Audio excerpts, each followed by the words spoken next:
Quando a manhã finalmente clareou sobre Curitiba, Bianca Ferraz já estava acordada havia horas ao lado da cama da mãe, no pequeno apartamento que dividiam no bairro Água Verde. Lá fora, a cidade se cobria de uma luz cinzenta e sem graça, mas Bianca mal reparava nisso. Toda sua atenção estava presa ao ritmo irregular da respiração de Marlene e à verdade dolorosa que insistia em empurrar para longe. A mãe parecia bem mais fraca do que na semana anterior. "Ainda aqui?" murmurou Marlene, abrindo os olhos. "Onde mais eu estaria?" Marlene sorriu, cansada. Aos 54 anos, parecia mais velha do que Bianca se lembrava. 8 meses de tratamento contra câncer de pulmão haviam afinado seu rosto e roubado boa parte de suas forças. Ainda assim, o calor teimoso em seus olhos continuava ali. Bianca tinha 30 anos e trabalhava como enfermeira em um posto de saúde de bairro. O salário cobria aluguel, mercado, transporte e pouco mais. Desde que o pai morrera quando ela ainda era pequena, Marlene a criara sozinha, limpando escritórios à noite e casas de família durante o dia para que a filha pudesse terminar o curso de enfermagem. Naquela tarde, o Dr. Sérgio Nogueira dera a Bianca a notícia que ela tanto temia. O tratamento convencional não estava mais funcionando. Havia outra terapia disponível por meio de um programa oncológico particular. Havia mostrado resultados animadores em pacientes como Marlene. Mas o convênio não cobriria o valor integral. A parte que caberia a elas seria de R$ 19.500. "Não há garantias", avisara o Dr. Nogueira. "É uma chance, não uma promessa." Para Bianca, aquilo já bastava. Ela baixou os olhos para o anel de formatura na mão direita. Marlene o comprara quando Bianca terminara a faculdade de enfermagem. O anel era modesto perto das joias caras exibidas nas vitrines do centro, mas trazia um pequeno diamante genuíno cravado em ouro. Bianca sabia exatamente o que aquilo custara à mãe.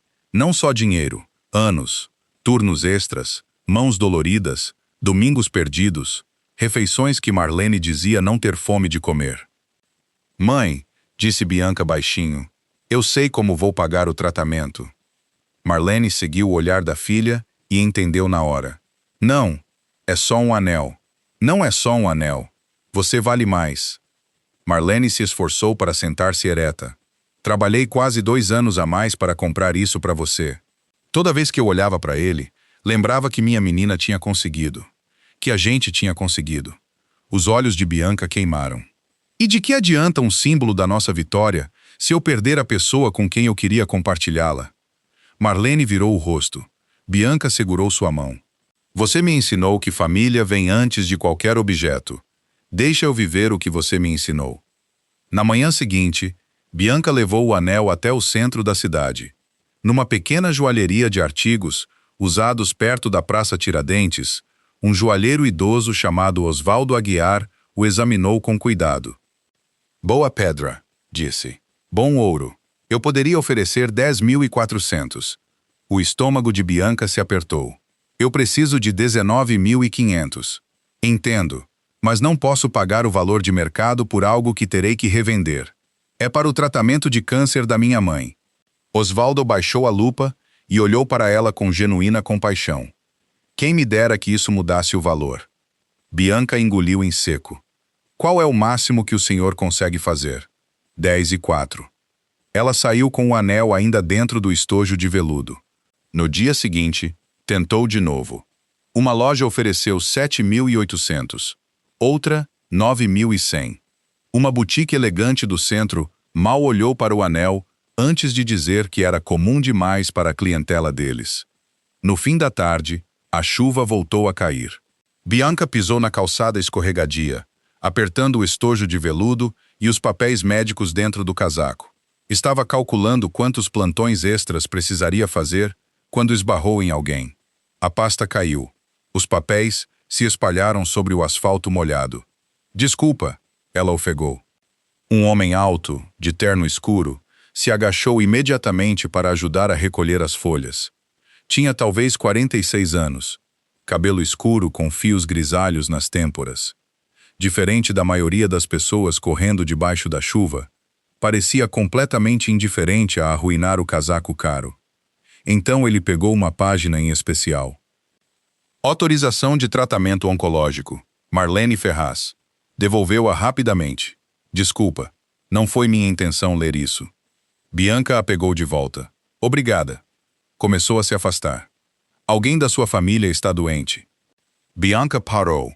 Normalmente teria ignorado uma pergunta, assim vinda de um estranho. Algo na voz dele a fez se virar. Minha mãe. Câncer. Ela assentiu. A expressão do homem mudou. Minha mãe morreu de câncer há 3 anos.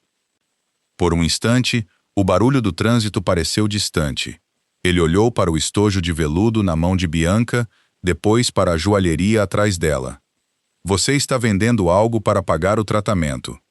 Bianca se enrijeceu. Como você sabe? Chute de sorte. Não muito sortudo. Ele quase sorriu. Meu nome é Rafael Andrade Correia. Entregou-lhe um cartão de visita. Correia Sistemas, diretor-presidente. Bianca reconheceu a empresa. Quase todo mundo em Curitiba reconhecia. Ela olhou do cartão para ele. Você é aquele Rafael Correia. Infelizmente, sim. Apesar de si mesma, ela riu. Rafael apontou para um café movimentado do outro lado da rua. Deixa eu te pagar um café? Lugar público. Muitas testemunhas. Você pode ir embora quando quiser. Por quê? Porque acho que posso ajudar. O instinto de Bianca mandava ela ir embora. O rosto da mãe mandava ela ouvir.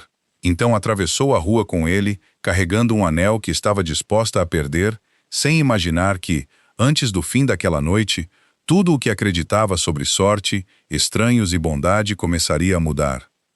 O café tinha cheiro de grãos torrados e casacos molhados.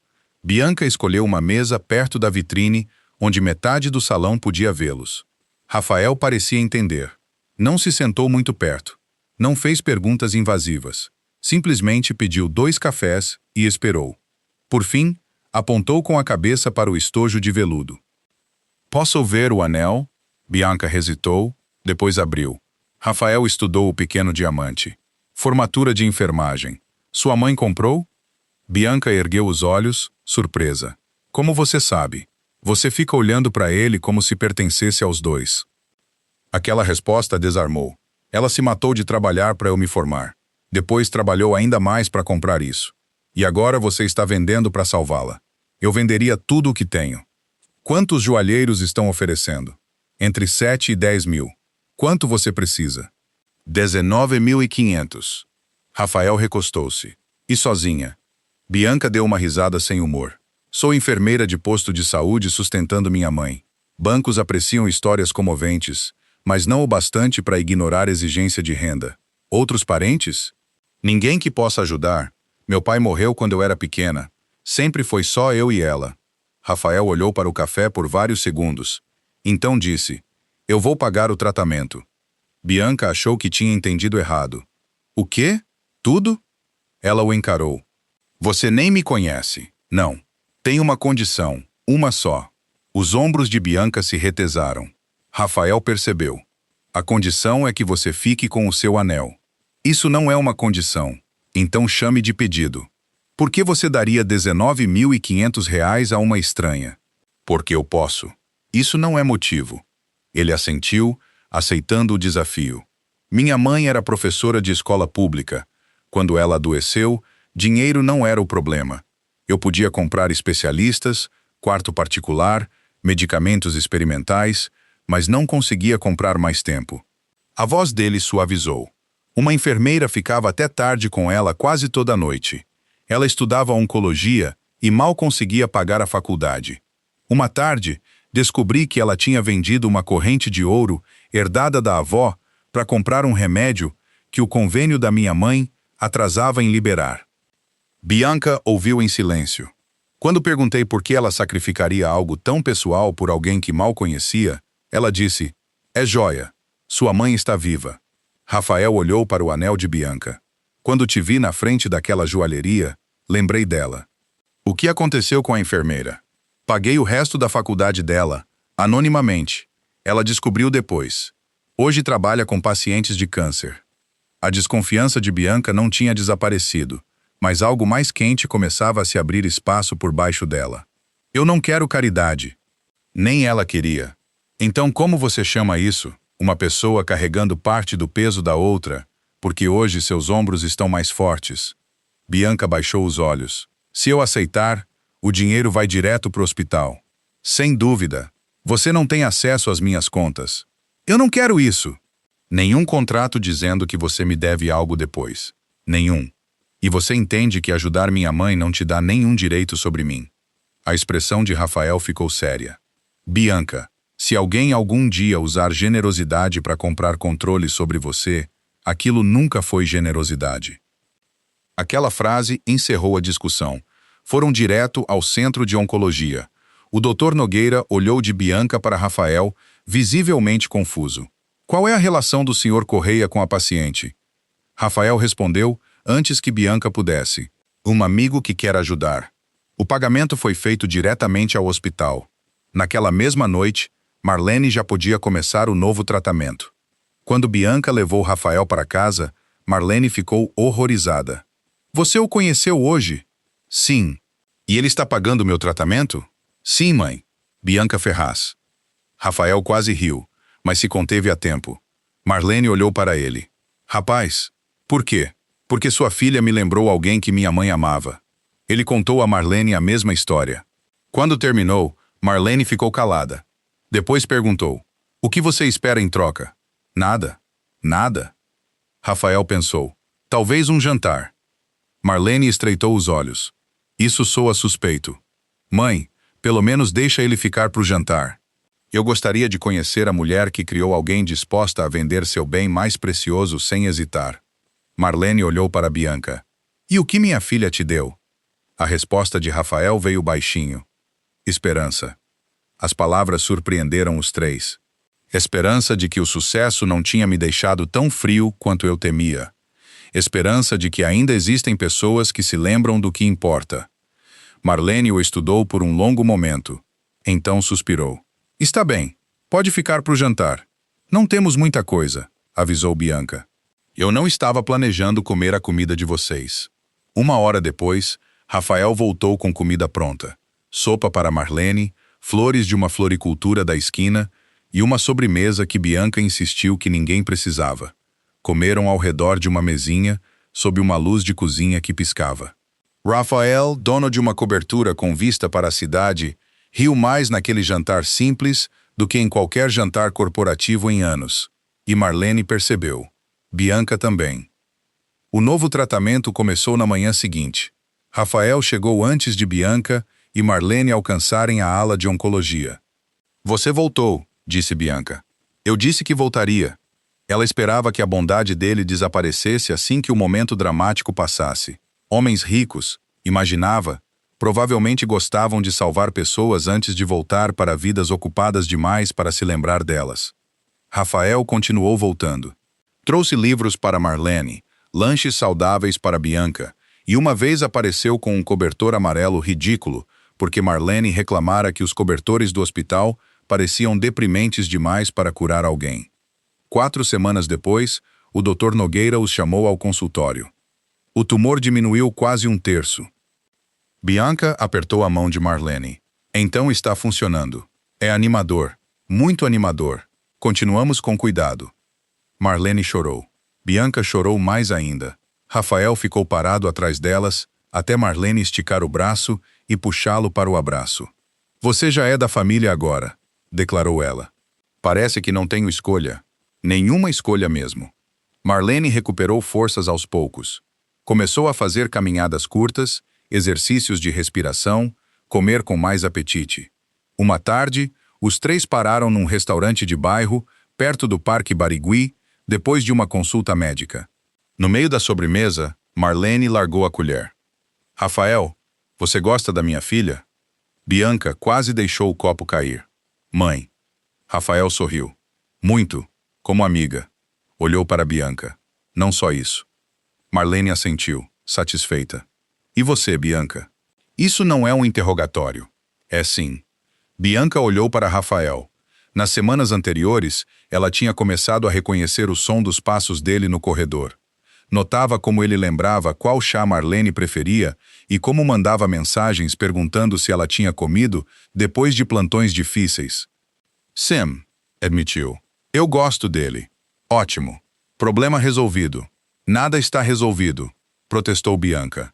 Mais tarde, caminhando à beira do lago enquanto Marlene descansava num banco, Bianca explicou o que a assustava. Você pagou o tratamento da minha mãe. Como eu sei que gratidão não está confundindo meus sentimentos? Rafael não pareceu ofendido. Então a gente não apressa nada. Você quer dizer que a gente continua amigos? Sem expectativas. Sua mãe fica boa. Quando a vida deixar de ser uma emergência, a gente vê o que sobrou. Bianca sorriu. E se não sobrar nada? Então ainda vou ser grato por ter te conhecido. Aquela resposta tornou resistir a ele consideravelmente mais difícil.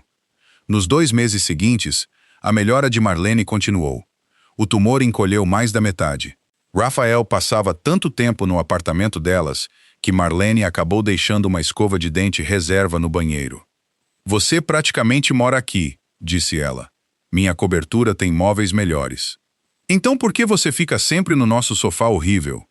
Rafael olhou para Bianca, que preparava café. Companhia melhor. Um sábado de manhã, ele sugeriu algo mais sério. Meu apartamento tem vários quartos. Sua mãe poderia ter mais espaço, um banheiro próprio, lugar para os exercícios dela. Também tem uma varanda onde ela poderia plantar. Os olhos de Marlene brilharam. Os de Bianca não. Você quer que a gente se mude para lá? Eu quero que vocês fiquem confortáveis. Eu não quero ficar dependente de você. Então não fique. O que isso quer dizer? Continue trabalhando. Divida as despesas do jeito que achar justo. Mantenha sua poupança. Mantenha sua independência. Morar com alguém não deveria significar se anular. Marlene apontou para Rafael. Eu gosto desse homem. Mãe, o quê? Ele tem ótimos argumentos e aparentemente uma varanda. Bianca riu, apesar de si mesma. A mudança aconteceu semanas depois. A casa de Rafael ocupava os andares mais altos de um prédio moderno com vista para Curitiba. Marlene entrou na suíte de hóspedes e ficou olhando para o banheiro. Nossa cozinha antiga era menor que isso aqui. A senhora pode redecorar, disse Rafael. Oferta perigosa. Tenho seguro. Bianca ficou parada perto das janelas, incomodada com o luxo ao redor. Rafael se aproximou. É demais. Um pouco. Você quer voltar? Ela olhou para ele. E você? Passei anos construindo um lar que todo mundo admirava e quase ninguém dividia comigo. As plantas da sua mãe na minha varanda vão melhorar isso. E eu? Você já melhorou. Naquela noite, Bianca conheceu o pai de Rafael, o Dr. Antônio Correia, cardiologista aposentado de 78 anos, cabelo branco e jeito gentil. Antônio trouxe flores para Marlene e deu a Bianca um colar delicado. Pertenceu à mãe do Rafael, explicou.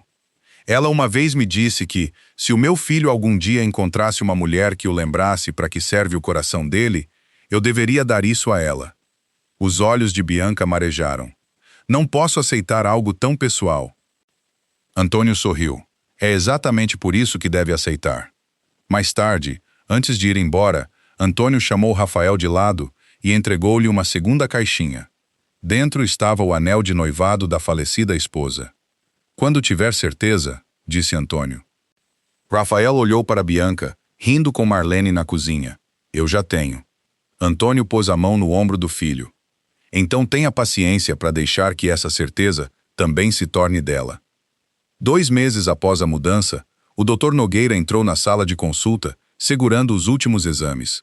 Estava sorrindo antes mesmo de sentar. Acredito que podemos dizer oficialmente remissão. Bianca cobriu a boca. Marlene piscou como se a palavra pertencesse a outro idioma. Sem câncer? Nenhuma evidência visível nos exames. Vamos continuar monitorando de perto, mas hoje vocês podem comemorar. Marlene riu, chorando. Bianca a abraçou com tanta força que o Dr. Nogueira brincou, lembrando que pacientes recuperados ainda precisavam de oxigênio. Rafael esperou até Marlene soltar a filha e então abraçou as duas. Naquela noite, Marlene cozinhou pela primeira vez desde que adoecera gravemente. Nada caro. Frango assado, batatas, legumes e a torta de maçã que Bianca amava quando criança. Esta, anunciou Marlene, é a comida de gente que pretende viver. A felicidade durou tranquila por vários meses. Bianca continuou trabalhando no posto de saúde. Rafael voltou a se dedicar mais a Correia Sistemas, embora suas prioridades tivessem mudado. Ele criou um fundo de assistência médica para as famílias dos funcionários e começou a financiar programas comunitários de saúde em bairros onde pacientes costumavam adiar tratamentos por causa do custo. Então, numa terça-feira de manhã, Bianca chegou ao trabalho e sentiu na hora que algo estava errado. As pessoas paravam de falar quando ela entrava. Sua colega mais próxima, Priscila Nunes, a puxou de lado e entregou-lhe um celular. Mas site de fofocas mostrava fotos de Bianca saindo do prédio de Rafael, entrando no carro dele, jantando em restaurantes badalados. A manchete a descrevia como uma enfermeira pobre que tinha fisgado um milionário da tecnologia. A matéria sugeria que ela havia exagerado a doença da mãe para conquistar a simpatia dele. Bianca sentiu-se fisicamente mal. Estão dizendo que eu menti sobre minha mãe. Eu não acho isso, disse Priscila. Mas as pessoas vão pensar. Algumas já pensam. Pacientes cochichavam. Colegas faziam perguntas disfarçadas de piada. Até o almoço, estranhos já postavam comentários sobre a aparência, o salário, as motivações e o caráter de Bianca. Rafael ligou. Eu vi. Sua empresa vai odiar isso. Minha empresa sobreviveu a recessões, processos, produtos que fracassaram e concorrentes. Vai sobreviver a eu ter uma namorada enfermeira. Estão dizendo que eu planejei tudo. Você planejou? Claro que não. Eu acredito em você? Sim. Sua mãe acredita? Sim. Então respira. Mas Bianca não conseguia esquecer tão facilmente. Naquela noite, encontrou Marlene lendo as matérias. Mãe, por favor, não olha isso. Marlene fechou o tablet. Você sabe o que diziam depois que seu pai morreu? Bianca balançou a cabeça. Diziam que eu não daria conta de te criar sozinha. Alguns me mandavam mandar você para parentes, porque eu trabalhava demais. Outros diziam que uma faxineira não tinha o direito de sonhar em mandar a filha para a faculdade. Marlene tocou a mão de Bianca. Se eu tivesse construído minha vida, seguindo o que gente que não sabia de nada dizia, você não estaria sentada aqui hoje. E se isso machucar o Rafael? Deixe o Rafael decidir o que machuca o Rafael. Quando ele voltou para casa, Bianca o esperou na porta.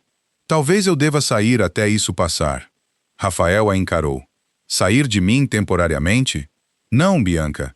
Nenhum jornal decide quem dorme na minha casa ou fica ao meu lado. Isso pode manchar sua reputação.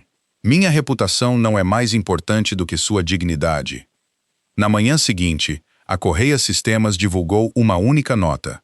Rafael confirmou que Bianca era sua companheira e a descreveu como uma profissional de saúde de integridade excepcional. Recusou-se a discutir detalhes médicos privados, mas deixou claro que as acusações contra ela eram falsas.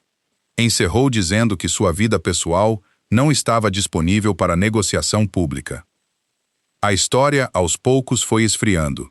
8 meses depois, Bianca mal se lembrava da maioria das manchetes.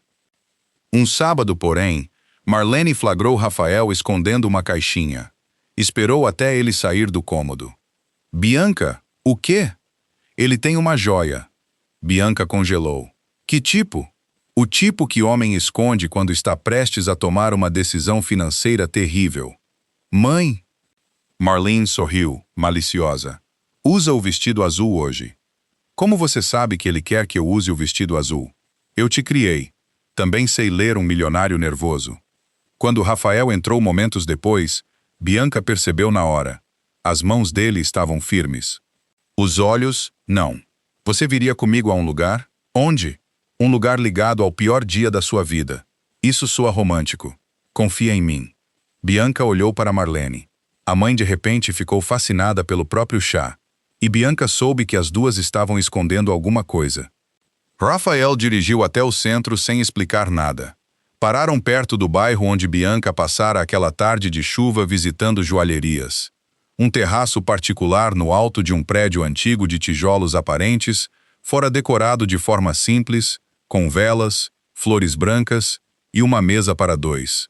O horizonte de Curitiba se estendia ao redor deles, prateado sob as nuvens. Bianca se virou devagar. O que é isso? A joalheria onde nos conhecemos fica no quarteirão ao lado. Você lembrou?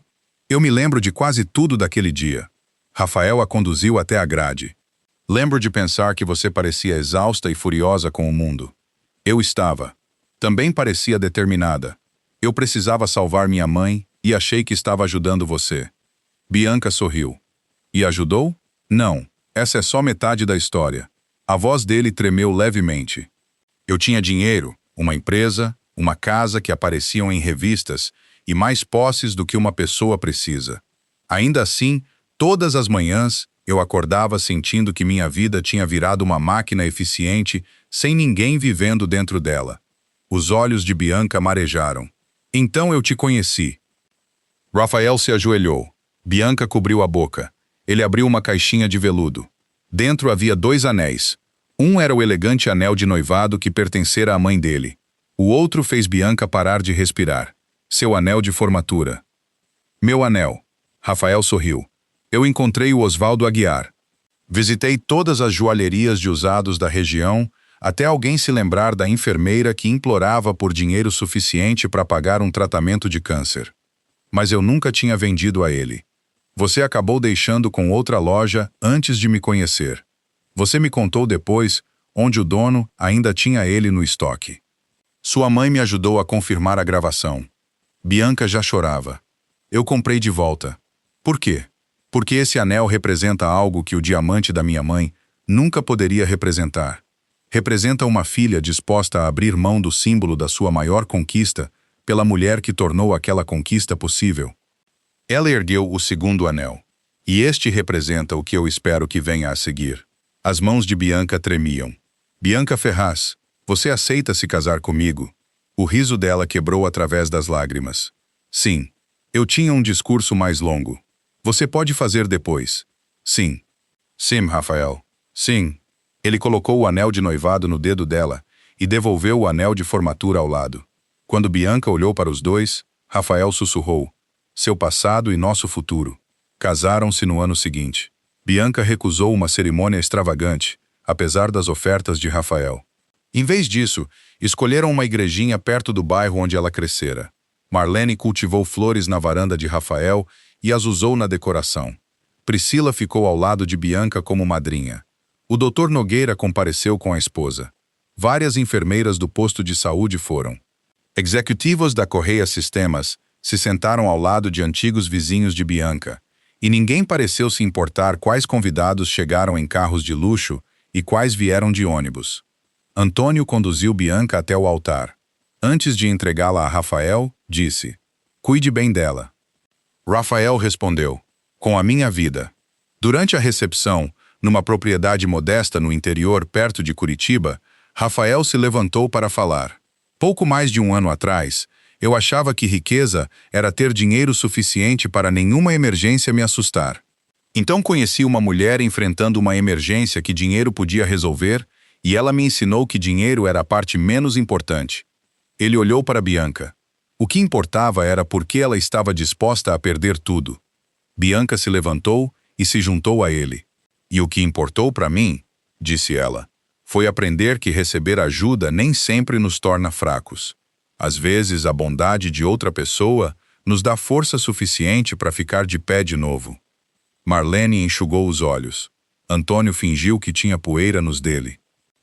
Mais tarde, Bianca e Rafael anunciaram que parte de seus recursos financiaria um centro médico comunitário, oferecendo assistência a famílias enfrentando custos de tratamento não cobertos pelo convênio.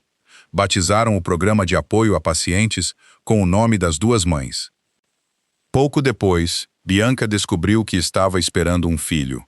Marlene comemorou tão alto que Rafael brincou que o prédio inteiro provavelmente sabia antes mesmo de Antônio. Numa noite tranquila, Bianca se sentou ao lado da mãe na varanda. Marlene tocou o velho anel de formatura. "Você quase perdeu isso." Bianca balançou a cabeça. "Não, eu quase usei exatamente para o que ele foi feito." "E o que era isso?" "Tudo que você me ensinou. A vida não se tornou subitamente perfeita só porque Marlene estava saudável e Bianca tinha se casado com Rafael. Havia desentendimentos. Bianca às vezes trabalhava turnos mais longos do que Rafael achava sensato. Rafael às vezes tentava resolver problemas com dinheiro, antes de ouvir o suficiente para entendê-los.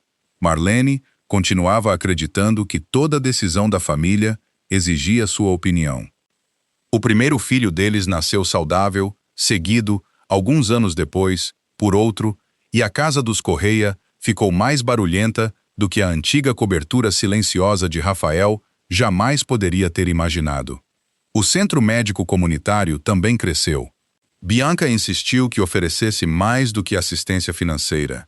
Os pacientes precisavam de transporte, apoio psicológico, refeições para cuidadores, explicações sobre burocracia confusa e, às vezes, simplesmente outro ser humano disposto a sentar ao lado deles.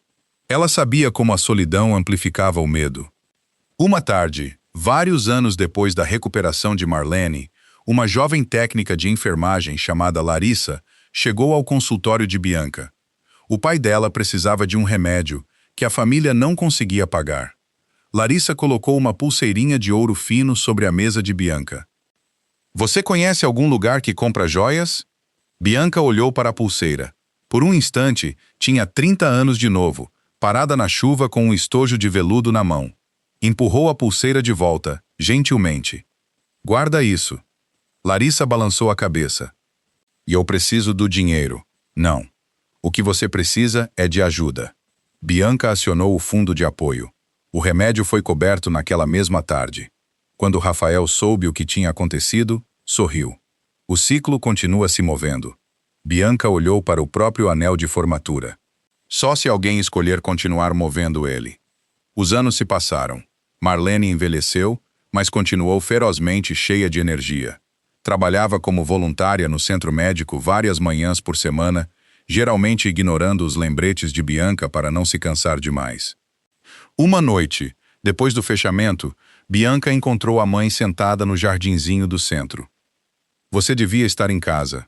Passei anos suficientes correndo para casa porque estava cansada", disse Marlene. "Na minha idade, prefiro ficar onde algo bonito está acontecendo." Bianca sentou-se ao lado dela.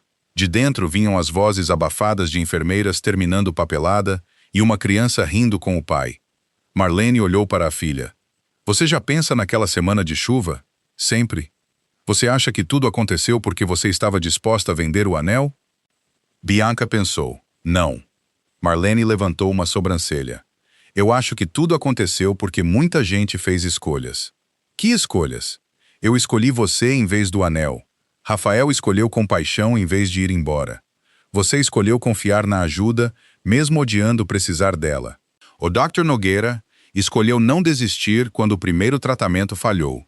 Antônio escolheu nos acolher em vez de nos julgar.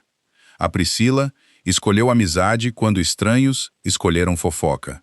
Marlene sorriu. "Isso soa mais sábio." Bianca se apoiou no ombro da mãe. Conforme envelhecia, Bianca entendia algo que não conseguira compreender naquele primeiro dia desesperado. O sacrifício, sozinho, não garante recompensa. Gente boa pode perder coisas preciosas e nunca as reaver. A doença nem sempre termina em recuperação, e a generosidade não funciona como um acordo com o destino. Ela já tinha visto paciência suficiente para saber que a vida podia ser dolorosamente injusta. Isso tornava a bondade mais importante, não menos. Se a compaixão garantisse um prêmio, seria apenas mais um investimento. Seu significado vinha justamente de ser oferecida sem certeza nenhuma. Rafael não tinha ajudado porque sabia que Bianca o amaria. Bianca não oferecera o anel porque esperava que um milionário aparecesse. Marlene não trabalhara todos aqueles anos exaustivos porque sabia que a filha algum dia a recompensaria. Eles agiram porque, naqueles momentos, o amor pediu algo deles, e eles responderam. No 13º aniversário de casamento, Rafael levou Bianca de volta ao terraço onde havia pedido em casamento. Não havia repórteres, fotógrafos ou decorações elaboradas. Dessa vez, apenas jantar, luz suave e o já familiar horizonte de Curitiba. Bianca girou o velho anel de formatura no dedo. "Sabe", disse ela, "as pessoas antes achavam que isso era o começo da nossa história." "O anel? O dia em que você tentou vendê-lo?" Rafael sorriu. "Não era. Não. A história começou muito antes de você. com a Marlene, com cada noite em que ela limpava escritórios depois que eu já dormia, cada manhã em que ela voltava fingindo que não estava cansada, cada vez que ela dizia que estudo importava, mesmo quando mal conseguia pagar o aluguel. Rafaela sentiu. E talvez minha parte tenha começado com minha mãe ensinando crianças que ela sabia que nunca poderiam retribuir. Exatamente. Ficaram em silêncio por um tempo. Àquela altura, os filhos já tinham idade suficiente para zombar deles por serem sentimentais. Marlene se aproximava da velhice com a mesma teimosia que trouxera contra o câncer. Antônio passava boa parte da aposentadoria trabalhando com a fundação médica. Os tabloides havia muito tinham esquecido Bianca. As famílias ajudadas pela fundação, não. Bianca recebera centenas de cartas. Algumas vinham de pais cujos tratamentos tinham sido cobertos, outras de jovens enfermeiras recebendo bolsas de estudo, cuidadores com moradia temporária e pacientes que só queriam dizer que alguém tinha ouvido quando eles estavam com medo. Nenhuma daquelas cartas mencionava o patrimônio de Rafael. Isso divertia Bianca. Uma fortuna dera início à fundação, mas dinheiro não era o que as pessoas guardavam na memória. Elas se lembravam de terem sido vistas. Numa manhã de inverno, Marlene sofreu uma pequena queda em casa. Recuperou-se, mas o episódio assustou Bianca mais do que ela gostaria de admitir. No hospital, Marlene percebeu a expressão ansiosa da filha. Você está fazendo de novo. Fazendo o quê? Tentando me manter aqui para sempre. Bianca desviou o olhar. Marlene apertou a mão dela. Você não podia controlar se o tratamento ia funcionar todos aqueles anos atrás. Você não pode controlar o tempo agora. Eu sei. Não, você entende. Saber é diferente. Os olhos de Bianca se encheram. Marlene continuou, gentil. Você achava que me salvar significava impedir que qualquer coisa ruim acontecesse. Mas esse nunca foi o presente. Qual era o presente, então? Foram os anos que a gente teve para usar. Aquela frase ficou com Bianca.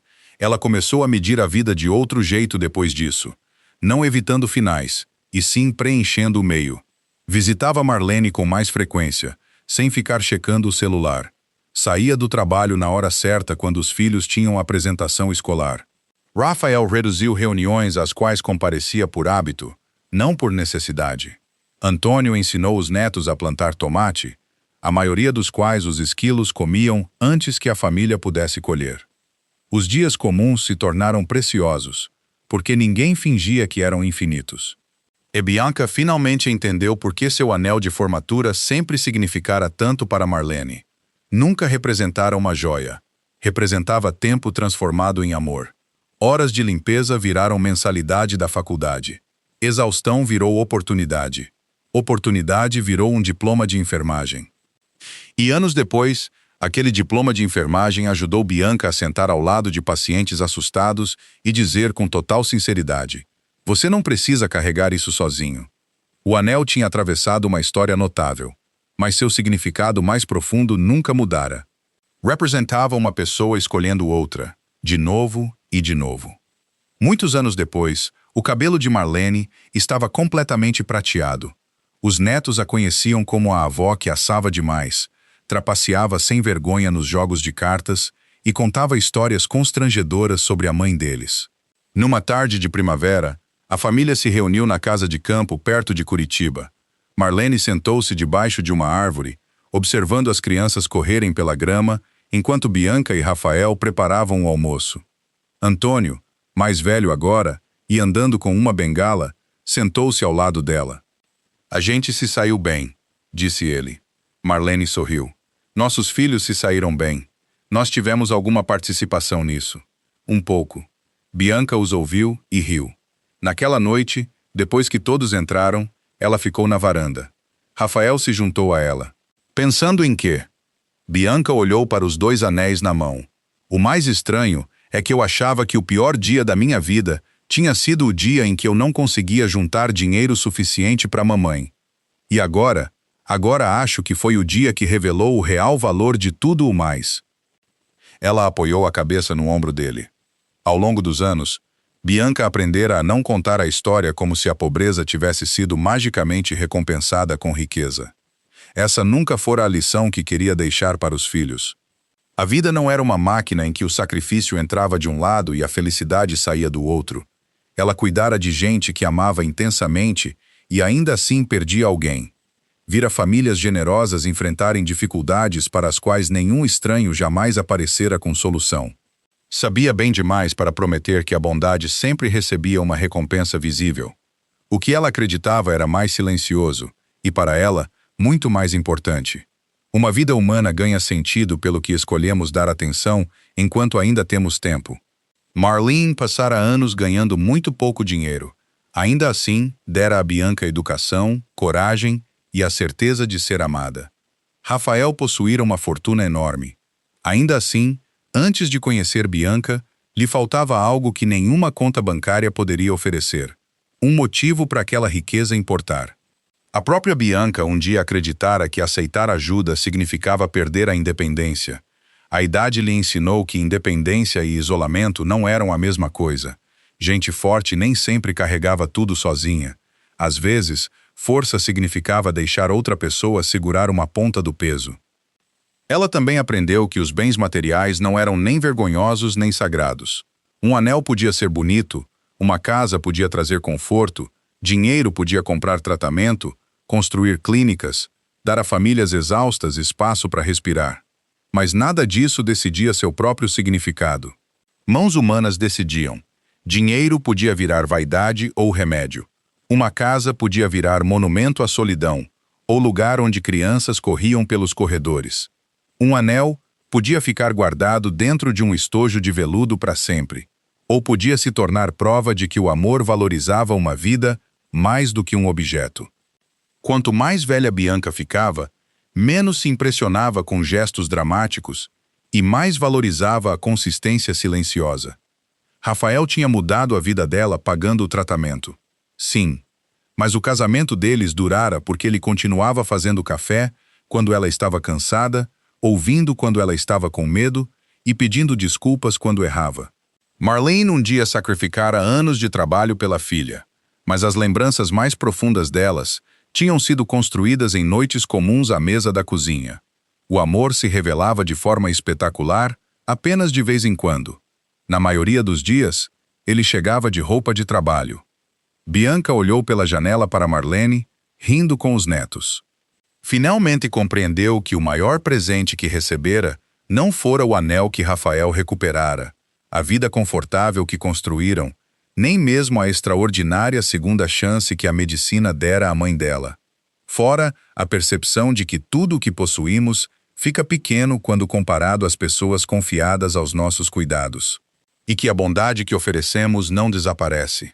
Ela viaja de uma mãe para uma filha, de uma enfermeira para um filho enlutado, de um estranho para uma família assustada, dessa família para centenas de outras. Às vezes volta para nós, às vezes não, mas em algum lugar de uma vida que talvez nunca cheguemos a ver por completo, ela continua seguindo em frente. Bianca fechou a mão em torno do anel antigo e sorriu. Um dia ela estivera pronta para perdê-lo por amor. Só depois de uma vida inteira compreendeu que, em todo sentido que realmente importava, o amor sempre estivera dentro dele.